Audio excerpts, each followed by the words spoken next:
Assalamualaikum warahmatullahi wabarakatuh. Assalamualaikum.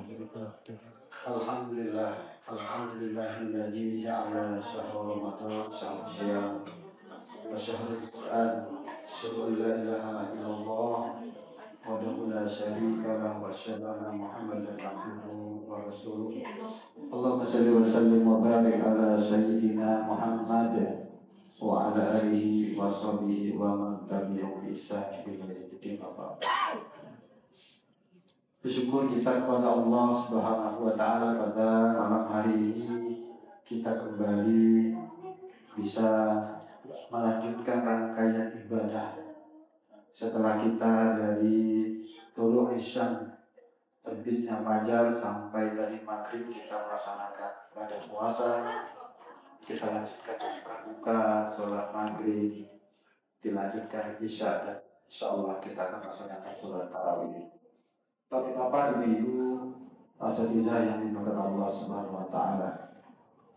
Bersyukur kita sekali lagi karena kita ini disebut di dalam hadis Nabi yakni sebagai Sayyidus Syuhur, yakni Ramadan. Ramadan itu disebut Sayyidus Syuhur, yakni sebaik-baiknya bulan ataupun kepalanya ataupun tuannya bulan. Syahid, bulan yang terbaik yakni bulan Ramadan. Masyhidul ayyam yaumul jumu'ah. Dalam hadis disebutkan seperti itu. Kenapa Ramadan ini disebutkan Sayyidul Syuhur?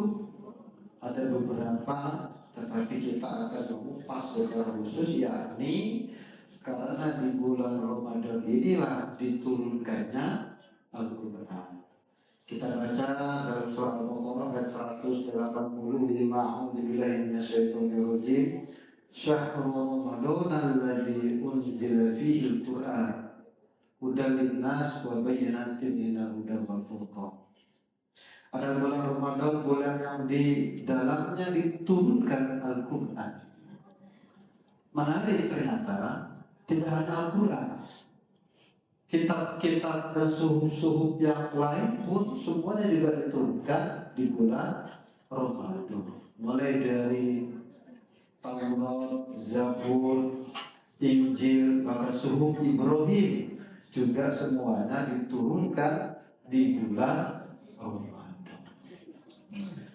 Maka karena itulah, karena Al-Quran ini diturunkan di bulan suci Ramadan, sampai-sampai para ulama menjelaskan, sampai terjadi semacam keheranan.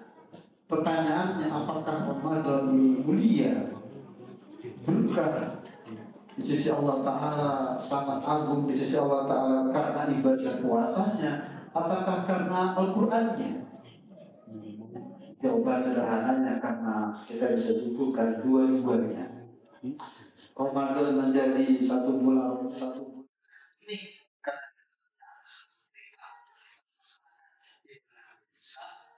di sisi lain memang juga bertambah kemuliaannya dengan diturunkannya Al-Quran. Quran itu turunnya 2 kali, mulai dari Lauh Mahfuz ke langit dunia. Lalu dari langit dunia diturunkan secara berangsur-angsur sesuai nanti sebagaimana nanti asbab nuzulnya, sesuai nanti konteksnya, dan ketika terjadi sesuai kebutuhan yang dibutuhkan pada masa Nabi ketika itu. Jangan dimakan Allah SWT. Bagaimana sikap kita di dalam kita menghadapi Ramadan sebagai bulan Quran? Maka tentu yang pertama tidak lain bagi kita adalah, dan ini salah satu bahkan tugas yang paling utama dari baginda Rasulullah SAW. Nabi kita diutus ke dunia ini, tugasnya adalah, atau kalau adik-adik ditanya apa tugasnya Nabi, diutus sebagai Nabi dan Rasul. Jawabannya bisa kita ambil dari surah Al-Jumu'ah ayat 2. A'udzubillahi minasyaitonir rajim. huwallazi ba'atsa fil ummiyina rasulan minhum yaslu alaihim. Nah itu dia. Tala yaslu. Dialah Nabi Muhammad SAW yang diutus ke sebuah kaum yang ummi, yang buta huruf. Ya, yang berasal Nabi itu berasal dari kaumnya sendiri. Apa tugasnya Nabi? Yang pertama adalah yaslu alaihim. Nabi itu tugasnya membacakan ayat-ayat Al-Quran.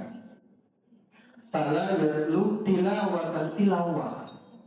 Jadi membaca Quran itu atau bertilawah itu, ini memang tugasnya Nabi, yang ini menjadi hal yang pokok dan pertama kali, dan Nabi kita telah menjalankannya dengan sempurna. Makanya disebutkan ketika turun ayat terakhir itu dan para sahabat mengetahuinya, mereka semua menangis karena tanda akhir dari ajalnya, usia Nabi itu ketika telah habis ayat turun, menandakan telah usainya tugas Nabi Muhammad SAW. Maka jemaah dimakan Allah Taala, inilah kesempatan terbaik bagi kita untuk kita ini memperbanyak tilawah, memperbanyak membaca Quran. Dan Masya Allah, orang siapa yang membaca Quran nanti disebutkan di dalam hadis bahwasanya Nabi kita pernah bersabda, man qara'atan min kitabillah falahu bihi hasanah wa hasanatu bi asri amsalha la aqulu alifan harfun walakin alif harfun walam harfun wa mim harfun. Barang siapa yang membaca satu huruf dari Quran, ya, satu huruf. Coba kita baca Bismillahirrahmanirrahim. Berapa huruf itu? Ada 19 huruf. Itu falahu bihi hasanah wal hasanatu bi asri asaliha. Nanti satu huruf itu dilipat gandakan menjadi 10 kebaikan, 10 pahala. Dan kita tidak tahu seperti apa satu kebaikan dari Allah Subhanahu wa taala. Bukan hitungan kita, bukan matematika kita yang berbeda jauh dengan hitungannya ataupun matematika Allah Subhanahu wa taala. Betul-betul berhitunglah aku, kata Nabi. Aku tidak mengatakan alif lam mim itu satu huruf, tidak, tetapi betul-betul alif itu satu huruf, lam satu huruf, dan mim satu huruf. Masya Allah, bayangkan kalau kita bisa menghafalkan Quran. Makanya bagus sekali kalau kita selaku orang tua ini memotivasi anak kita. Boleh-boleh saja, sangat bagus. Nah, ayo kalau bisa hafal Quran Ramadan ini, hadiahnya apalah kira-kira ya? Anak-anak kita ini sukanya hadiahnya apa ini? Jangan-jangan iPad ya, atau apa ini ya? PS jangan ya, PS berapa jangan ya? Apa saja yang membuat mereka itu senang, gembira. Boleh saja sebagai motivasi. Kita baca Iqra. Dan Masya Allah, saya yakin banyak sekali jemaah yang sudah merasakan nikmatnya baca Quran itu.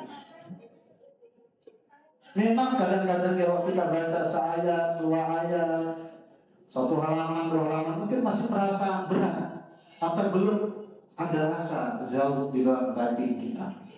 Tapi biasanya kalau sudah mulai masuk 2 lembar, 3 lembar, 4 lembar, sampai mungkin setengah juz, sampai itu ada rasa asyik itu. Coba, pasti ada rasa nikmat. Makanya Masya Allah ya, kalau kita baca Quran itu memang hendaknya kita perhatikan di sunnahnya atau adabnya. Disunahkan atau adabnya adalah hendaknya kita berwudu, menghadap kiblat, ya, menghadirkan hati, bertadarruk, fokus.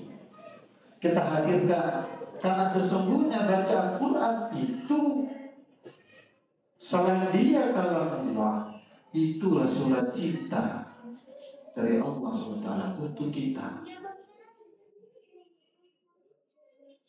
Jadi kalau kita membaca kalamullah, kalam yang terbaik asal kalam, dan kita kepengen betul merasakan nikmat, kita berdoa, insya Allah akan merasakan nikmat itu. Apatah lagi di tengah malam. Makanya menarik kenapa kita ini ada sunnah makan sahur. Sebetulnya itu melatih diri kita untuk bangun cepat. Kalau kita bisa bangun cepat, berwudu, sholat sunnah lagi boleh, sholat tarawih masih boleh sunnah, masih boleh sholat, tidak dilarang, sebanyak-banyaknya.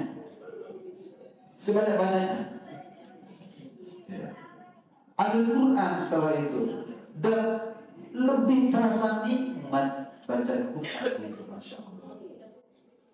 Ya ayyuhal muzammil qumil laila illa qalila ila akhir. Bacaan pada malam itu lebih berkesan. Apalagi kalau kita sudah hafal beberapa ayat surat, kita baca dalam sholat itu. Nikmat itu. Biasanya ada di santri seperti imam kita tadi merdu suara. Itu memang tradisi di pesantren itu sholat lahir itu. Ya, karena berjamaah karena boleh sendiri. Bukan ini mungkin harus imam. Kita di pesantren dulu biasa itu baca satu rakaat, satu juz. Itu biasa. Kira-kira terbayang nggak Bu? Baca Quran satu rakaat, satu juz. Bayang ya. Saya sendiri pernah dulu baca satu Al-Baqarah. Itu belum ada apa-apanya itu. Ingat ada hadis riwayat dari Nabi. Pernah ada seorang sahabat mengikuti Nabi sholat. Ya, sholat malam. Nabi membaca Al-Baqarah waktu itu. Ketika masuk juz 1, sahabatnya mengira dalam hatinya berkata, selesai itu, sudah lumpuh itu. Tapi terus baca sampai akhir Al-Baqarah. Selesai itu, ternyata satu lagi sampai Ali Imran. Terus ternyata sampai An-Nisa. Masya Allah ya. Setelah kali itu. Dan kalau sudah terasa nikmat, tidak terasa itu. Berdiri lama itu. Itulah salah satu kenikmatan yang disebutkan para sahabat soleh. Seandainya para raja itu, penguasa itu mengetahui apa yang kami rasakan ini, niscaya mereka akan merampas. Maksudnya kenikmatan di dalam beribadah, nikmat di dalam baca Quran, nikmat di dalam berzikir, nikmat dengan beramal soleh itu.